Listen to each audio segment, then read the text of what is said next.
which deals with the introduction to financial statement analysis, Chapter 2.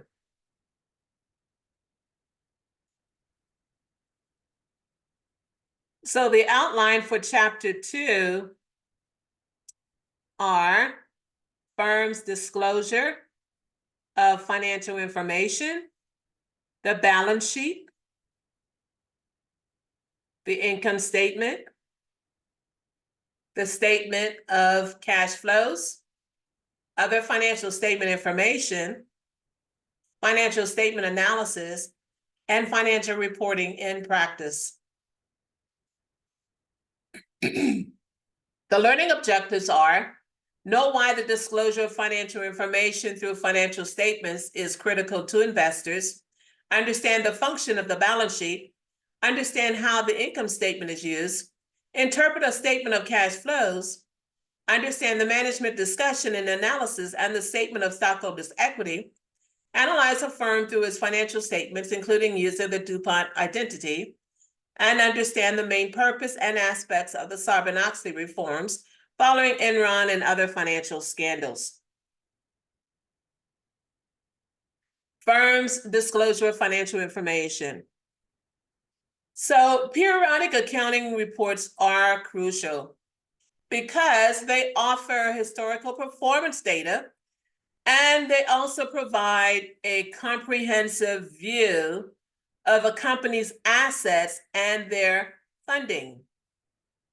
Now, these financial statements are relied upon by investors, analysts, managers, creditors, and other stakeholders to gain trustworthy insights into what? Into a corporation's status.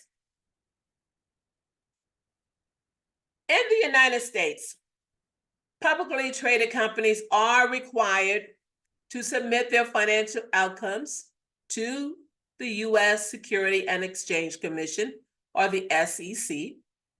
They're supposed to do this regularly. So this includes quarterly filings of the 10Q and the yearly submission of the 10K. Additionally, an annual report containing financial statements need to be distributed to shareholders annually. And of course, you know that the 10Q and 10K are essential financial filings that are mandated by the SEC. And you do know that the 10Q is a quarterly report, and it provides a comprehensive update on a company's performance, including unaudited financial statements and management discussions. The 10Q also offers insights into a company's ongoing operations, financial condition, and also company risk.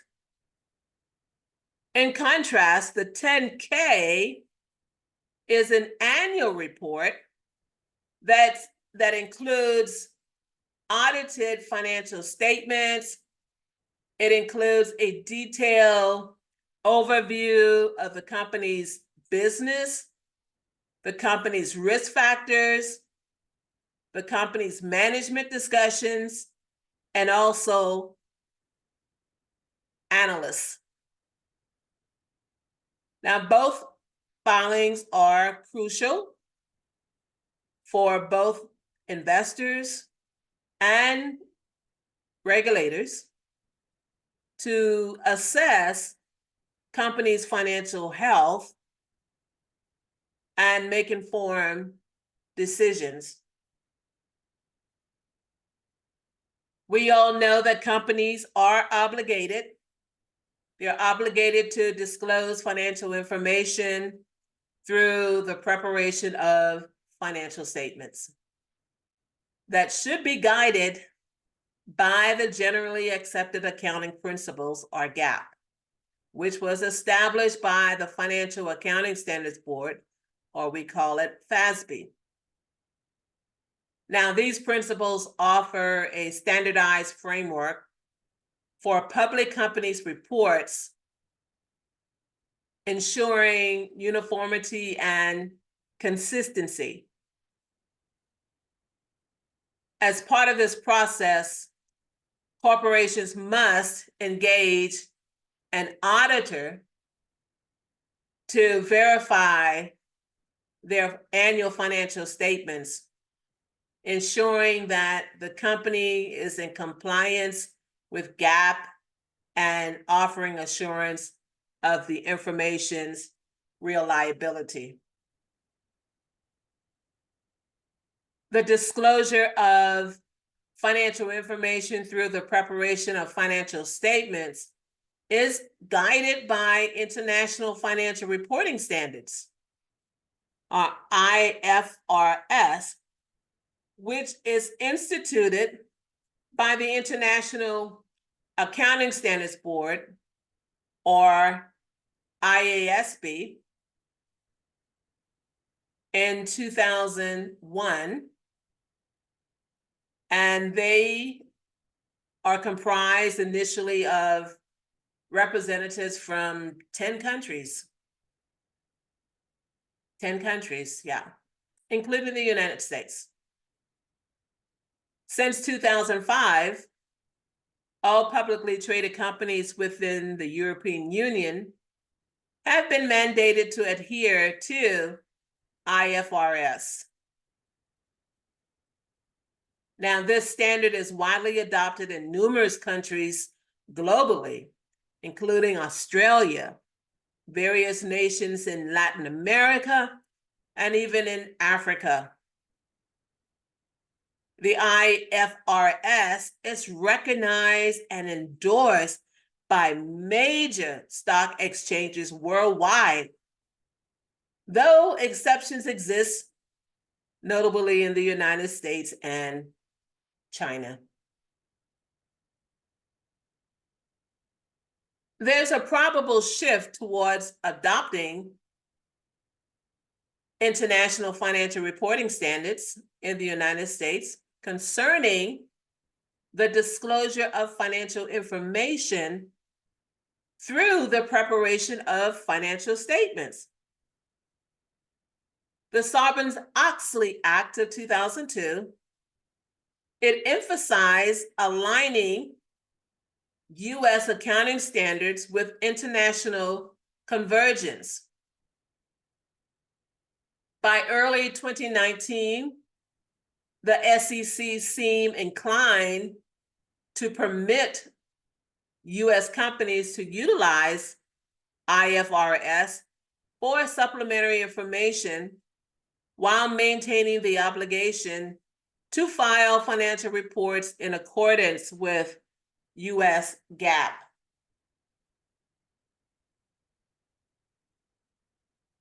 Of course, there are several types of financial statements. You have the balance sheet, income statement, statement of cash flows, and statement of stockholders' equity. Now, the balance sheet, sometimes referred to as a statement of financial position, is a financial document that outlines the company's assets and liabilities. So the balance sheet serves as a snapshot of the company's financial health at a specific moment. It provides a detailed overview of what the firm owns, which is their assets, and what they owe, liabilities, at that particular time. And they offer insights into the company's financial standing. The balance sheet consists of three main sections: your assets, liabilities, and shareholders' equity. Among these, the current assets section, it represents items expected to be converted into cash or used within 1 year. Here's a breakdown of the components typically found under the current assets. You have your cash and other marketable securities. Now, this includes cash on hand and highly liquid investments such as treasury bills or short-term bonds that can be quickly converted into cash. The short-term, low-risk investments, now these are financial assets with a short maturity rate and minimal risk.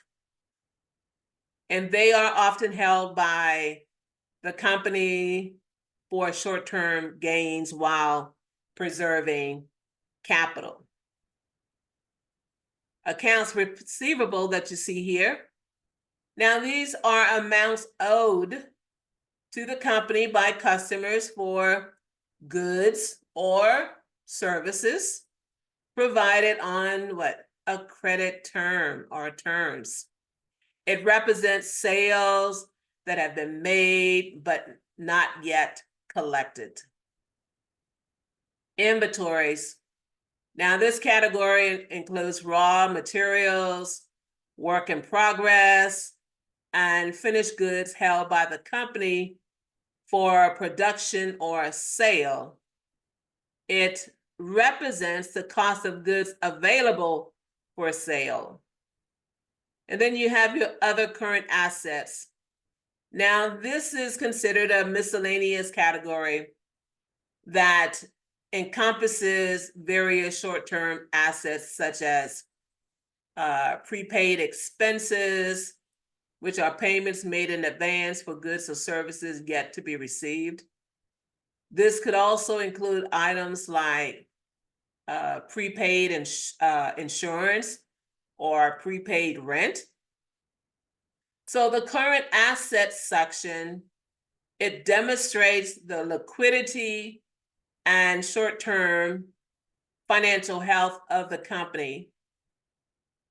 It showcases the company's ability to cover short-term obligations and fund the day-to-day operations. Long-term assets. Now, long-term assets are those that yield benefit for periods extending beyond a year. Their recorded value is gradually decreased over time through an annual deduction known as depreciation, following a schedule determined by the asset's expected lifespan. Now, depreciation is not a direct cash expense. Rather, it's a method of acknowledging that fixed assets depreciate and lose value as they age.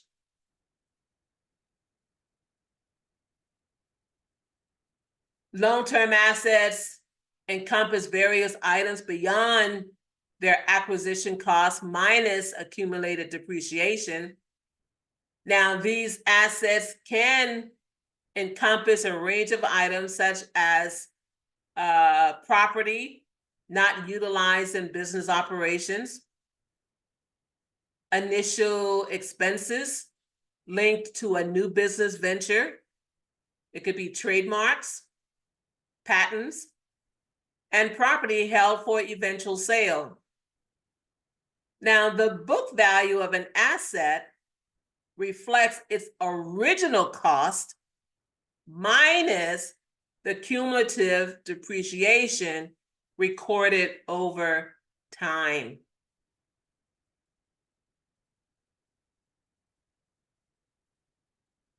Liabilities documented on the balance sheet can be classified into current liabilities, which encompass obligations expected to be settled within 1 year.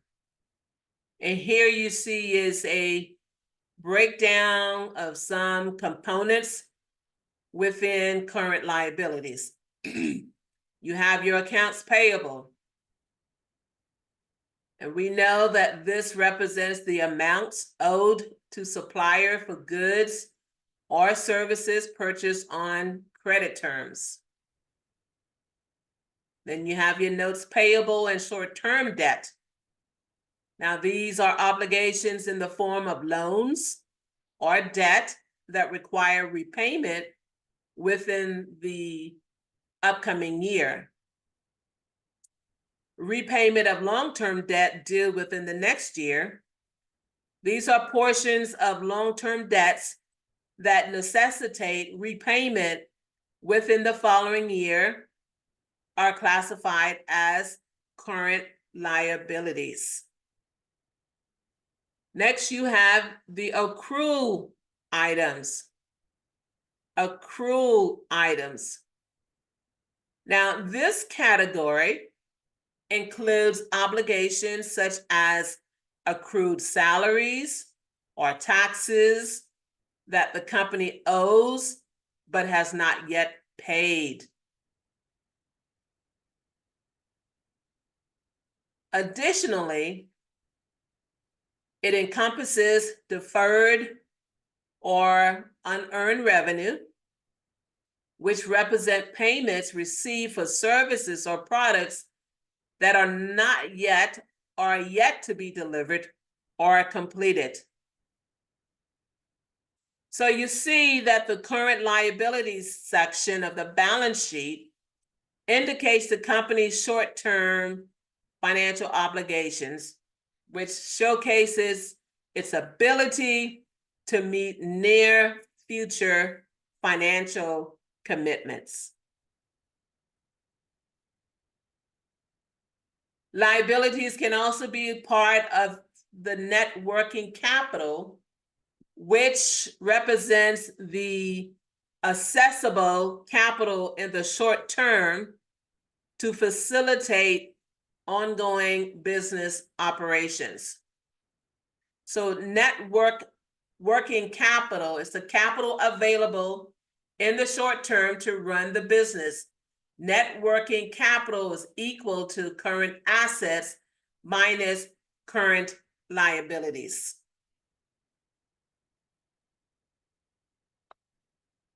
Long-term liabilities encompass long-term debt, which refers to loans or debt obligations that mature in a period exceeding 1 year.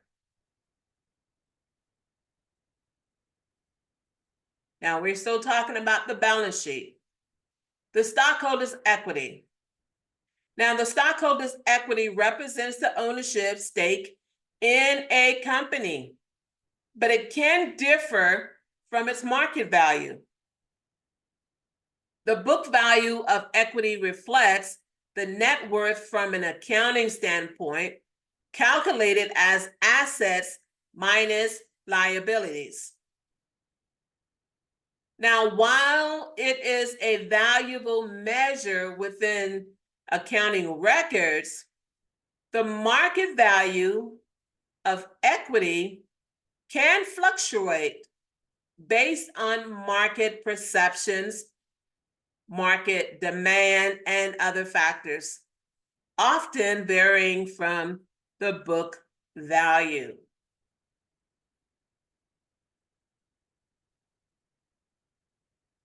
Here's a problem we have. If Global has 3.6 million shares outstanding, and these shares are trading for a price of $10 per share, what is the Global's market capitalization? And how does the market capitalization compare to Global's book value of equity? So we know that the market capitalization is equal to price per share times shares outstanding. So we can find Global's book value of equity at the bottom of the right side of its balance sheet. So the Global market capitalization, $10 per share times 3.6 million shares is equal to $36 million. So this market capitalization is significantly higher than Global's book value of equity of $22.2 million.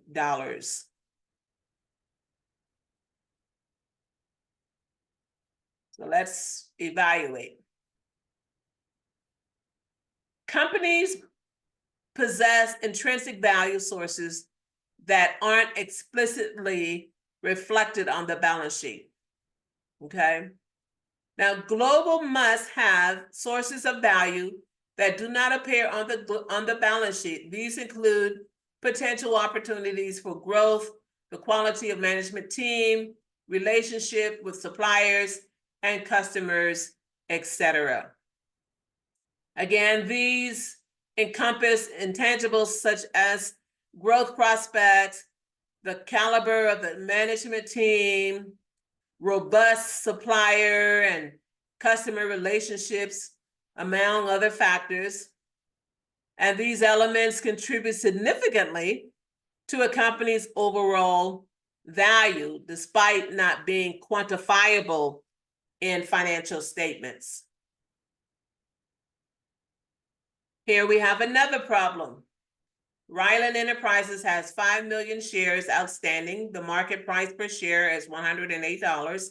The firm's book value of equity is $50 million. What is Ryland's market capitalization? Remember, market capitalization is equal to price per share times shares outstanding. So Ryland's market capitalization is $540 million. 5 million shares times $108 share is equal to 540 million. So Ryland Enterprise has 5 million shares outstanding. The market price per share is $108. The firm's book value of equity is $50 million. $50 million. The market to book ratio, also known as the price to book ratio, it is that financial metric that compares a company's market value to its book value. So market to book ratio, the ratio of a firm's market capitalization to the book value of stockholders' equity. Market to book ratio is equal to market value of equity divided by a book value of equity, also called price to book, or P/B ratio, sometimes used to classify firms as value stocks, either low market value, book value, or growth stocks, high market book value. Here in this figure here, 2.1, this figure represents or presents a median market to book ratios of different groups of firms in mid-2022. You have your paper products, construction machinery, apparel retail, utilities, travel and tourism, large US firm, semiconductors, and software. So you see that the large US firm is semiconductor, which is about 3.85.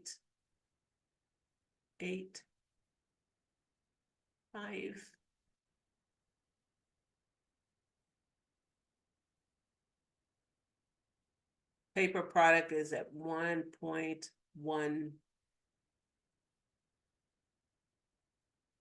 Enterprise value.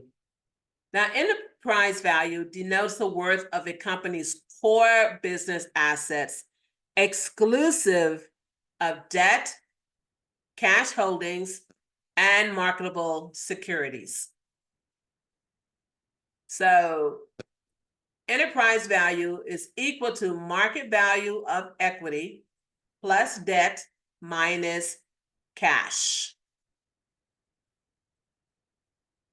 And here we have a problem. In December 2021, Kraft Heinz Company had 1.22 billion shares outstanding, a share price of $35.19, a book value of debt of $21.82 billion, and cash of $3.45 billion. What was Kraft Heinz market capitalization, its market value of equity, and what was its enterprise value? So here we've solved the problem using enterprise value, which is market value of equity plus debt minus cash. So we can compute the market capitalization by multiplying the share price times the number of shares outstanding. We are given the amount of cash and the amount of debt.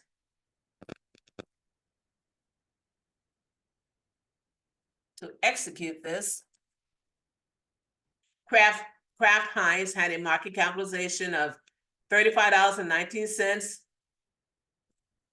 Share times 1.222 billion shares equal $42.93 billion. The Kraft Heinz enterprise value was $42.93 plus 21.82 minus 3.5 equal $61.3 billion. The value of Kraft Heinz underlying business, separate from its cash it holds, should be equal to the total value of the financial claims, which is equity and debt on that business, which is its enterprise value of $61.3 billion.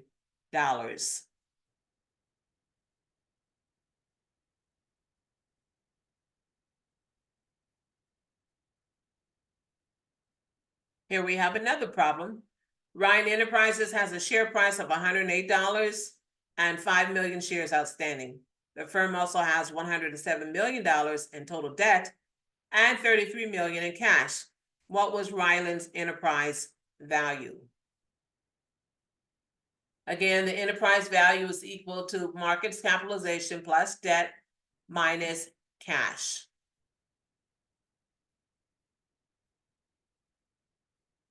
So as computed in example 2.1a, Ryland had a market capitalization of $108 divided by share times 5 million shares equal $540 million. You remember that from the other problem. So Ryland's enterprise value is 540 plus 107 minus 33 equals $614 million. Again, the enterprise value is equal to market value of equity plus debt minus cash.